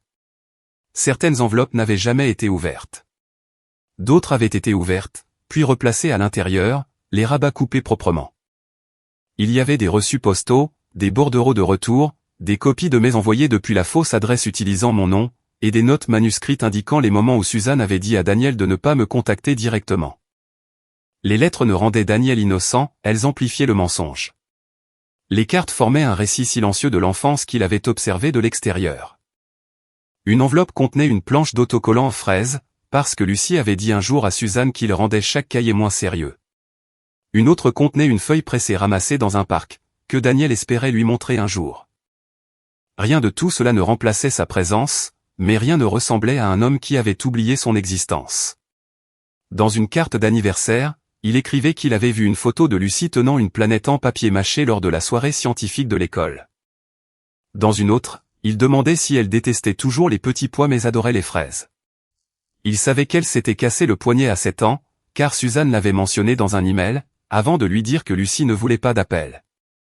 Il avait suivi les contours de sa vie, à travers les publications publiques de l'école, les photos envoyées par ma mère, et les rares bribes d'informations qu'elle choisissait de lui donner. Il avait continué d'écrire, mais il avait accepté chaque voie bloquée au lieu de trouver un moyen légal et direct. Il l'aimait à une distance de sécurité, ai-je dit. Evelyne a refermé une enveloppe. La distance peut être compréhensible. 8 ans sans vérification reste un choix. La section suivante contenait la machinerie utilisée pour soutenir ce choix. Les emails imprimés avertissaient Daniel que tout contact déstabiliserait Lucie. Les copies qui m'avaient été envoyées le dépeignaient comme menaçant d'entamer une procédure de garde. Un calendrier suivait ces dépôts, à côté des retraits du compte UTMA. Les relevés comptables annuels portaient l'image dupliquée de ma signature. Une liste de contrôle d'audit énumérait les documents qui devaient correspondre, avant un examen de Family Table Initiative. Près du bas de cette liste, quelqu'un avait écrit « Gardez LP cohérent ». J'ai demandé si LP signifiait Lucie Pierce. Diane n'a pas répondu jusqu'à ce qu'elle atteigne les dossiers justificatifs. Les initiales, l'âge, la situation familiale, et les dates correspondent tous. Nous pouvons dire que le profil semble être basé sur Lucie. Nous ne devrions pas affirmer plus que ce que les documents établissent. Cet après-midi-là, René Walsh a rencontré séparément Chloé et Ben. Elle n'était pas mon enquêtrice, et les enfants n'ont pas été interrogés sur le droit bancaire, ni invités à interpréter des documents pour adultes. René a parlé avec eux de ce qu'ils avaient vu, de ce qu'ils avaient entendu, et si quelqu'un les avait effrayés. Je n'ai reçu qu'un résumé protégé. René ne m'a pas donné d'enregistrement, et n'a pas transformé les paroles des enfants en éléments pour notre procès. Elle a documenté les préoccupations de sécurité, préservé ce qui était approprié, et a clairement indiqué que toute autre entrevue formelle se déroulerait selon la procédure correcte. Chloé a raconté avoir trouvé le dossier oiseau bleu dans le bureau de son grand-père, alors qu'elle cherchait du papier de construction bleu. Elle a reconnu la photo de Lucie attachée à une page, et a vu un relevé bancaire avec le nom de Lucie. Plus tard, elle a entendu Heather parler à Suzanne près de la buanderie. Nous avons juste besoin que Lucie se taise jusqu'à ce que l'audit soit terminé, avait dit Heather. Chloé ne comprenait pas l'audit. Elle a compris que sa mère avait l'air effrayée, et que les adultes ne voulaient pas que Lucie pose des questions. Elle a copié le numéro de téléphone et a photographié le relevé, parce qu'elle pensait que Lucie méritait de savoir que son père lui avait envoyé quelque chose. Ben se souvenait de moins de choses, mais une phrase lui était restée. Il avait entendu les adultes appeler oiseau bleu le cas de la fille triste. Il pensait que c'était un projet scolaire, et avait demandé à Chloé s'il devait faire une affiche. Lorsque le résumé de René m'est parvenu, je me suis assise à côté de Lucie sur le canapé. Je lui ai dit que Chloé et Ben étaient en sécurité, et avaient parlé à un adulte dont le travail était de protéger les enfants pour qu'ils ne soient pas entraînés dans des disputes d'adultes. « Est-ce que Chloé a des ennuis pour avoir pris la photo ?» a-t-elle demandé. Non. Elle a vu quelque chose qui lui a fait peur, et a demandé de l'aide. Lucie a ramené ses genoux contre sa poitrine. « Grand-mère m'aime toujours, n'est-ce pas ?» La question m'a fait plus mal que les chiffres. Je voulais lui donner une réponse qui restaure la grand-mère qu'elle pensait connaître, mais un réconfort construit sur un autre mensonge ne ferait que répéter le mal. Je crois qu'elle t'aime, ai-je répondu. Les adultes peuvent aimer les enfants et quand même faire des choix égoïstes ou lâches. L'amour ne rend pas le choix acceptable. Est-ce que je dois lui pardonner? Non. Tu n'as pas à décider quoi que ce soit aujourd'hui. Le pardon n'est pas une facture que les adultes peuvent présenter aux enfants. Ce soir-là, Lucie a accepté un court appel vidéo avec Daniel. Je suis resté près d'elle, mais je ne l'ai pas présenté comme papa, et je ne lui ai pas demandé de jouer la joie pour l'un de nous. Daniel est apparu à l'écran, a ouvert la bouche, et a immédiatement disparu derrière Otis, le chien marron, qui a collé sa truffe sur la caméra.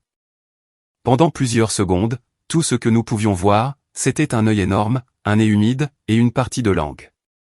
Daniel a essayé de le tirer en arrière. Il attendait près de l'ordinateur depuis 20 minutes. Lucie a regardé l'écran. Il a l'air mieux préparé que toi. Daniel a ri, et moi aussi. Le son nous a surpris tous les trois, mais il a détendu l'atmosphère dans la pièce. Lorsqu'Otis s'est enfin calmé, Daniel a parlé prudemment. Je suis désolé, Lucie. Des gens m'ont caché des choses, mais je les ai aussi laissés faire. J'aurais dû trouver un meilleur moyen de m'assurer que tu étais en sécurité, et de te montrer que je tenais à toi. Cette part-là est de ma faute. Lucie ne lui a pas dit que c'était bon. Elle a étudié son visage et a demandé, est-ce que tu as gardé des copies des cartes? Oui. Toutes. Est-ce que je peux les voir, sans avoir à répondre à des questions? Oui, tu peux les lire, les fermer, les jeter, ou me poser des questions plus tard. Elle a hoché la tête une fois. Envoie celle avec la fraise en premier. Après l'appel, je suis retourné au bureau d'Evelyne pour examiner la dernière section d'Oiseaux Bleus. Elle contenait une demande de subvention caritative, soumise par Family Table Initiative. Le cas présenté était identifié seulement par LP, 7 ans. La description indiquait que son père l'avait abandonné, n'avait fourni aucun soutien paternel, et avait laissé sa mère dépendante de ses proches pour la nourriture, les fournitures scolaires, et l'inclusion familiale. L'application utilisait des détails de la vie de Lucie, son âge, mon opération, la période où nous avons vécu chez mes parents, et même son projet de science apparaissait dans le récit. Des moments que je me rappelais comme des faiblesses privées avaient été réarrangés, en preuve de l'abandon d'un père. Heather avait signé l'attestation déclarant que les informations étaient exactes. La date avait son importance. Heather l'avait signé un mois après que Daniel eut déposé 15 000 € sur le compte UTMA de Lucie. Elle ne pouvait pas croire qu'il n'y avait aucun soutien paternel. Le calendrier Oiseaux Bleus enregistrait le dépôt, et sa liste de contrôle d'audit faisait référence au même relevé. J'ai tourné les pages restantes lentement. Il y avait d'autres résumés de subventions, des avis d'attribution, des rapports pour les donateurs, et des études de cas décrivant des enfants prétendument abandonnés par leur père. Les noms étaient réduits à des initiales, mais le langage émotionnel se répétait comme une formule. Sur la dernière feuille, Diane avait totalisé les récompenses liées à ces demandes. Family Table Initiative avait reçu plus de 300 000 €. En dessous de ce chiffre figurait sa liste de fournisseurs. Pierce Family Events en était le plus grand bénéficiaire. Evelyne n'a pas laissé Diane suivre l'argent de l'association, simplement parce que le modèle semblait suspect. Elle a d'abord modifié l'étendue du travail comptable, obtenu les dossiers via la procédure appropriée, et documenté pourquoi l'expansion était nécessaire. Daniel a continué à payer les honoraires professionnels initiaux directement au cabinet. Evelyne a ajouté ses coûts à la réclamation civile, plutôt que de traiter son argent comme une faveur que je lui devais pour la suite. Lorsque les nouveaux dossiers sont arrivés, Diane a construit 3 colonnes sur un grand écran. La première montrait les subventions reçues par Family Table Initiative. La deuxième montrait les factures soumises par Pierce Family Events. La troisième montrait où l'argent allait, une fois l'entreprise familiale payée. FTI avait présenté l'histoire de Lucie comme son cas modèle dans les rapports aux donateurs. LP était l'enfant abandonné, dont la mère avait besoin de proches pour fournir des repas, des fournitures scolaires, une inclusion sociale, et une stabilité émotionnelle. Les rapports affirmaient que FTI avait transformé ce sauvetage privé en un programme pour d'autres enfants sans père. Le programme avait l'air impressionnant sur le papier. Pierce Family Events facturait l'association pour des ateliers de week-end, des pique-niques familiaux, des sessions de mentorat, des documents imprimés, et des campagnes médiatiques. Les prix étaient bien supérieurs à ceux facturés par des fournisseurs comparables. Les registres de présence étaient pires. Un atelier du samedi était censé avoir accueilli 84 familles dans une salle communautaire qui ne pouvait contenir que 50 personnes. Le calendrier de location de la salle n'indiquait aucune réservation de FTI ce jour-là. Un pique-nique estival mentionnait 137 participants, mais le permis pour le parc couvrait un abri avec 6 tables. Plusieurs photographies soumises à différents donateurs avaient été prises lors du même événement, et recadrées pour ressembler à des programmes distincts. Certains événements semblaient ne jamais avoir eu lieu du tout. Diane a tracé l'argent des subventions de FTI vers Pierce Family Events, puis vers des dépenses familiales ordinaires. Les paiements de l'entreprise ont couvert les soldes de cartes de crédit d'Heather, une partie des frais de scolarité privée de Chloé, et une dette personnelle au nom d'Heather. D'autres transferts ont payé des dépenses dont Suzanne et Thomas ont bénéficié, ou ont maintenu l'entreprise familiale à flot lorsqu'elle ne pouvait pas couvrir les salaires par elle-même. L'argent avait transité par suffisamment de comptes pour paraître compliqué, mais sa direction était simple. Une association récoltait de l'argent en décrivant des enfants souffrants. L'entreprise familiale facturait l'association. Ensuite, les personnes contrôlant les deux organisations utilisaient les bénéfices. Evelyne a placé la première version de l'étude de cas de Lucie, à côté d'une demande de subvention ultérieure. Le tout premier brouillon était écrit à la main, avec l'écriture arrondie et familière de Suzanne. Elle m'avait décrite en pleine convalescence après mon opération, Lucie en manque de son père, et notre dépendance au repas de famille. Elle avait écrit que Daniel nous avait abandonnés, et ne fournissait aucun soutien. Dans la marge, Suzanne avait ajouté, c'est l'histoire que les gens comprennent. Heather avait pris ce premier mensonge, et l'avait professionnalisé.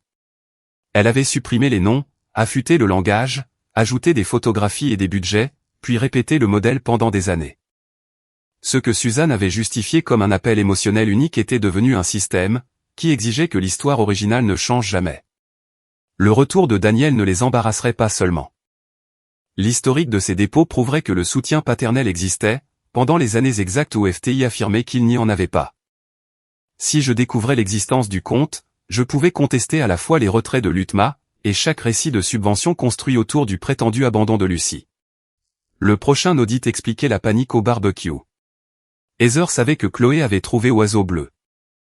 Elle savait que Lucie et Chloé se faisaient confiance. Si elle comparait ce qu'elles avaient vu avant que les auditeurs ne finissent d'examiner FTI, le relevé, les lettres et la fausse étude de cas pouvaient être reliés. Les enfants qui ont des papas jouent ensemble avaient été la barrière ultime entre deux enfants, portant des moitiés différentes de la vérité. Ce soir-là, je me suis assise avec Lucie à la table de la cuisine. Je ne lui ai pas montré de facture, ni décrit les allégations pénales. Je lui ai seulement dit ce qu'elle avait le droit de comprendre. Des adultes ont utilisé une histoire sur toi pour demander de l'argent à des gens, ai-je dit. Ils ont dit aux gens que ton père n'avait jamais aidé, et que notre famille avait dû nous secourir. Lucie a fixé l'autocollant en fraise que Daniel avait envoyé avec sa première lettre scannée. Mais j'étais triste. Oui. Alors, la partie triste était fausse. J'ai approché ma chaise. Ta douleur était réelle. Leur histoire sur pourquoi tu avais mal, c'était ça le mensonge. Elle a frotté le bord de l'autocollant avec son pouce. Est-ce qu'ils avaient besoin que je reste triste? La question exposait l'ensemble du stratagème plus clairement que les graphiques de Diane. Ils avaient besoin que tu ne découvres pas la vérité, ai-je répondu. Cela ne veut pas dire qu'ils possédaient ta tristesse, et cela ne veut pas dire que tu dois la garder pour eux. L'avocat d'Heather a envoyé une offre de règlement à Evelyne le lendemain matin.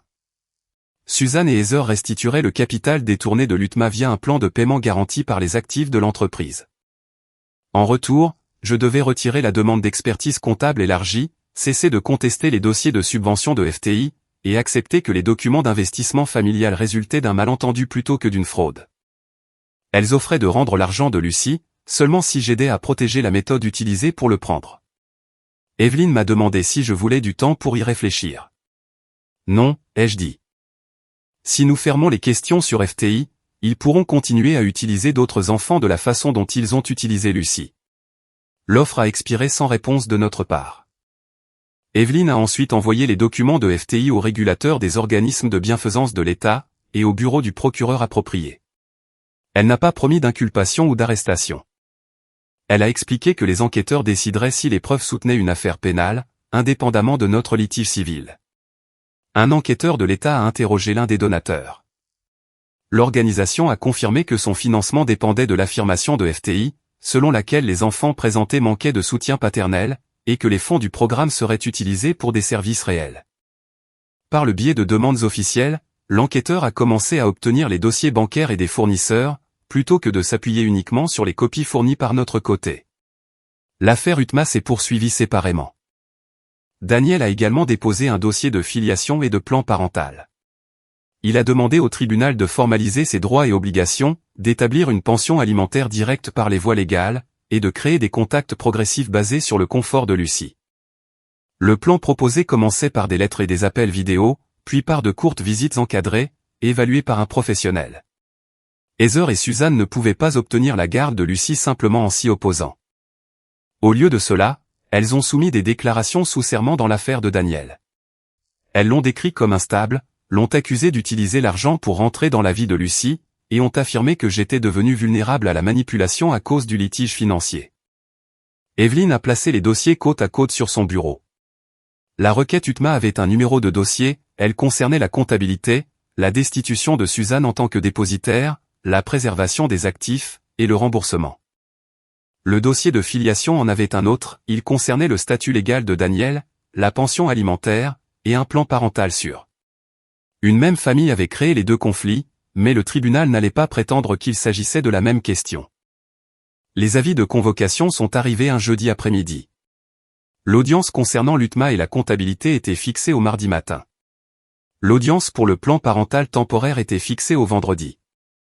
J'avais à peine fini de noter les deux dates dans mon calendrier, que le téléphone d'Evelyne a sonné. Elle a écouté sans interrompre, puis a écrit une phrase sur son bloc-notes jaune. Après l'appel, elle m'a regardé. L'enquêteur de l'État veut savoir exactement quand Heather sera au palais de justice. L'enquêteur n'a pas demandé à Evelyne d'organiser quoi que ce soit. Heather avait déjà 2 dates d'audience, et son avocat avait déposé des avis confirmant qu'elle comparaîtrait en personne.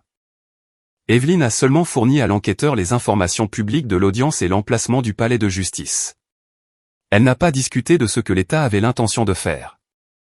Le mardi matin, je me suis assise à côté d'Evelyne dans une salle d'audience qui semblait plus petite que la salle à manger où ma famille avait tenté de justifier l'utilisation de l'argent de Lucie. Suzanne était assise derrière son avocat. Heather était assise à côté d'elle, avec un classeur ouvert devant elle. Thomas et Scott attendaient au 2e rang. Brian était assis plus en arrière, seul. Le juge a commencé par définir les limites de l'audience. Le tribunal traiterait du compte UTMA, des devoirs de Suzanne en tant que dépositaire, de la demande de comptabilité complète, de la nomination d'un dépositaire remplaçant, et de la préservation des actifs. Le tribunal ne déciderait pas du temps parental, et il ne déterminerait pas la culpabilité pénale. L'avocat d'Heather a essayé de présenter les transferts comme des décisions d'urgence, prises pour préserver l'entreprise familiale. Heather a témoigné que Pierce Family Events avait fourni des emplois, des repas, des célébrations, et du soutien à des proches qui auraient autrement été en difficulté. Elle s'est décrite comme la personne qui avait maintenu l'entreprise en vie, pendant que je me remettais et que Daniel restait absent. Suzanne a déclaré que l'argent n'avait jamais vraiment quitté la famille. Elle a affirmé que Lucie en bénéficiait chaque fois que l'entreprise payait des vacances, une fête, ou un repas de famille. Evelyne a posé une seule question. Le compte UTMA appartenait-il à la famille?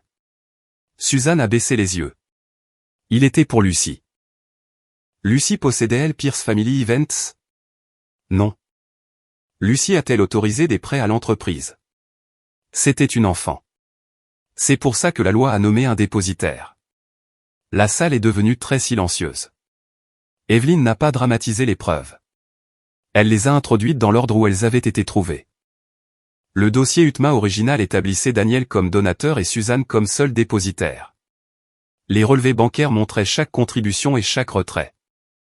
La comparaison de documents de Diane montrait que la véritable page de signature de Daniel avait été jointe à un texte ultérieur qu'il n'avait jamais approuvé. Ma signature avait été copiée depuis un ancien consentement médical, et réutilisée sur les bilans annuels. Ensuite, vint le groupe de discussion de la famille, le dossier oiseau bleu, les lettres, et les dossiers de subvention, déjà obtenus par des requêtes légales. Aucun témoin surprise n'est entré. Aucun enregistrement secret n'est apparu. Les mêmes preuves que ma famille avait passé des années à créer se trouvaient maintenant devant le tribunal, par ordre chronologique. Diane a expliqué le rapprochement sans élever la voix. 187 400 € sont entrés sur le compte. Il reste 18 612 €. 168 788 € de capital ont été transférés à l'extérieur. La réclamation civile préliminaire actuelle, incluant la perte traçable, les frais injustifiés, et les coûts de recouvrement connexes, est de 214 730 €. Heather a fixé Diane, comme si la précision elle-même était une trahison. Lorsque j'ai témoigné, Evelyne ne m'a pas demandé de résumer 8 ans de douleur. Elle a demandé ce qui s'était passé lors du barbecue. J'ai raconté au juge que ma fille avait été obligée de s'asseoir toute seule, pendant que les adultes répétaient une règle dont ils avaient discuté à l'avance. Ils avaient utilisé son père absent comme un moyen de l'empêcher de parler avec Chloé, jusqu'à ce qu'un audit soit terminé. L'argent compte, ai-je dit. Mais ce qui m'a le plus effrayé, c'est qu'ils ont préparé une phrase conçue pour qu'un enfant ait honte de poser des questions. Ils ne cachaient pas seulement des dossiers. Ils entraînaient la famille à tenir les enfants éloignés de la vérité. L'avocat d'Heather s'est objecté, disant que je transformais une audience financière en une performance émotionnelle. Le juge a autorisé le témoignage uniquement dans la mesure où il se rapportait à la dissimulation et à la préservation des dossiers. Cette limitation ne l'a pas affaibli. Elle en a rendu le but plus clair. À la fin de l'audience, le juge a destitué Suzanne de son rôle de dépositaire. Un fiduciaire d'entreprise a été nommé comme dépositaire successeur pour les actifs UTMA restants. Le tribunal a ordonné une comptabilité complète et a émis une injonction préliminaire de préservation des actifs, couvrant les biens identifiés et les comptes liés au transfert contesté. Le juge n'a pas déclaré Heather criminelle. Il a ordonné que les dossiers suggérant une falsification ou une mauvaise utilisation soient transmis aux autorités compétentes, et a préservé ma capacité à demander le remboursement des frais d'avocat et de comptabilité lors d'une décision ultérieure. Suzanne a commencé à pleurer avant que le greffier ait fini de lire l'ordonnance. Heather ne l'a pas touchée.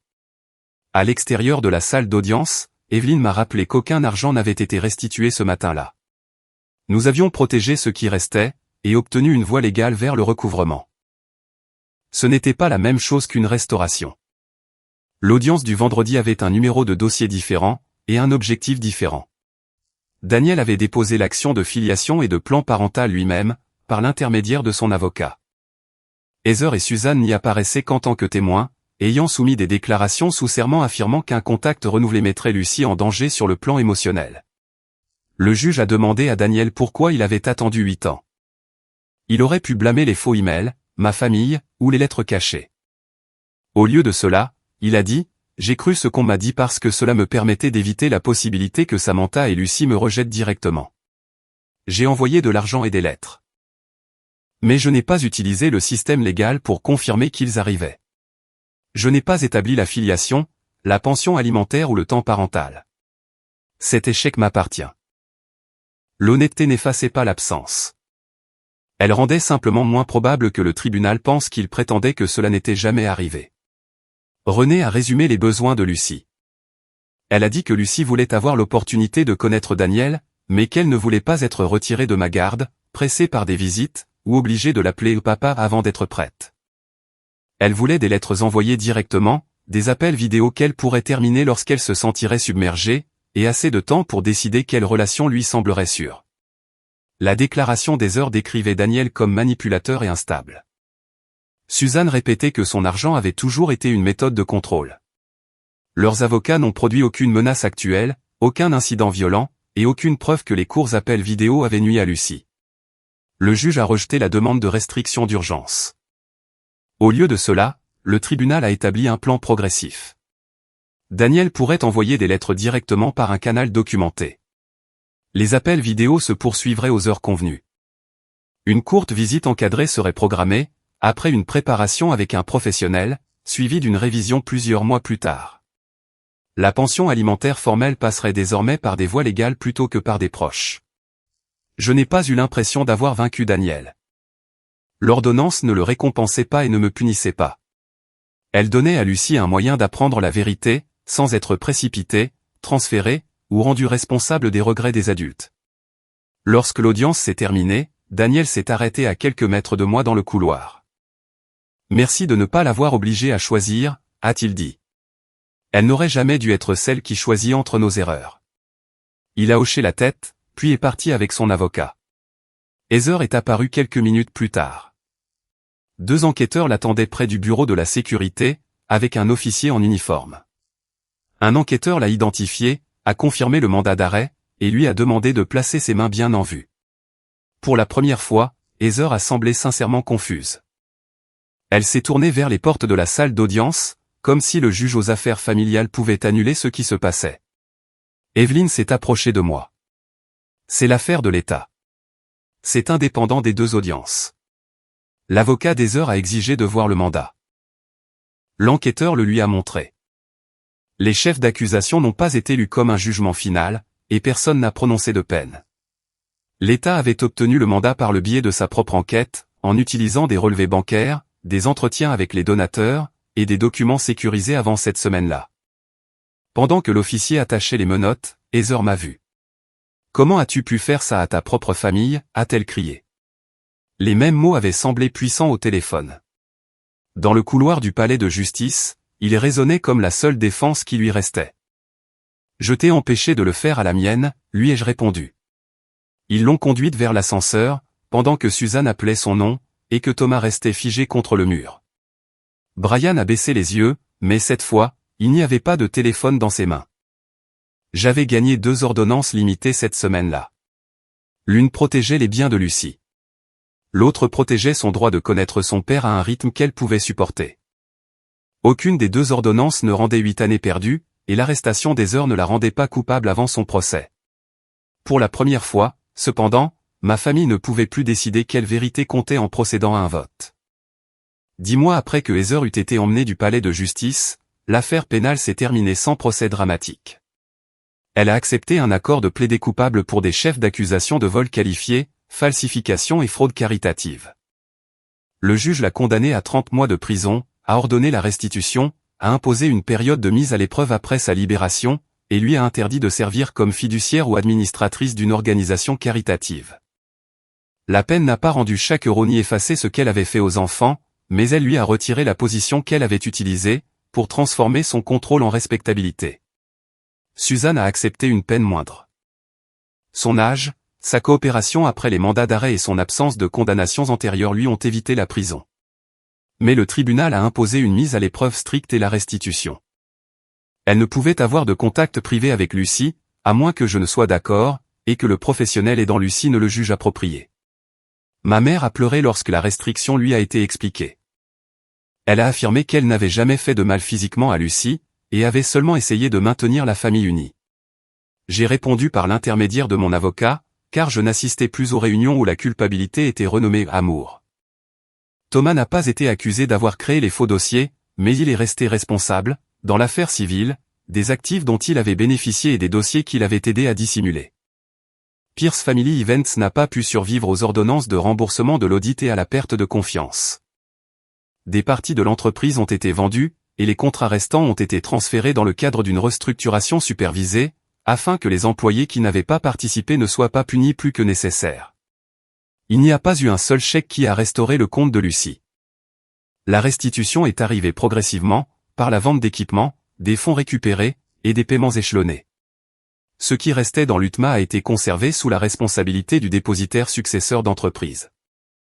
Les produits du recouvrement ont été placés sur un compte bloqué approuvé par le tribunal, et dans une fiducie pour mineurs, où aucun membre de la famille ne pourrait emprunter contre eux, ou les appeler capital familial. Scott a coopéré avec l'État après l'arrestation d'Heather. Il a fourni les dossiers des fournisseurs, restitué les avantages personnels que les enquêteurs pouvaient tracer, et séparé ses finances des siennes. Son avocat a souvent utilisé l'expression « un manque de connaissances ». Lors de l'audience de restitution finale, Scott a utilisé des mots différents.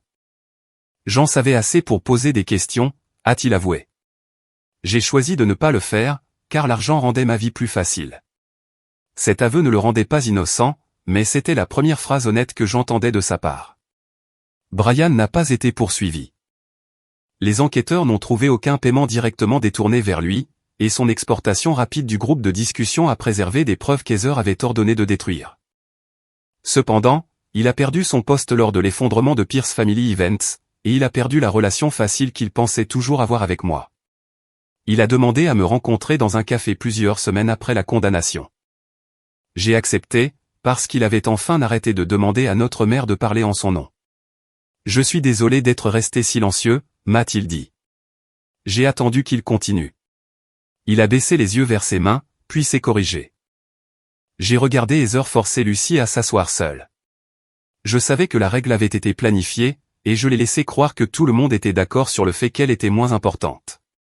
Je n'ai envoyé le chat qu'après qu'Heather m'ait demandé de le supprimer. Et que j'ai commencé à avoir peur pour moi. C'est pour ça que je suis désolé.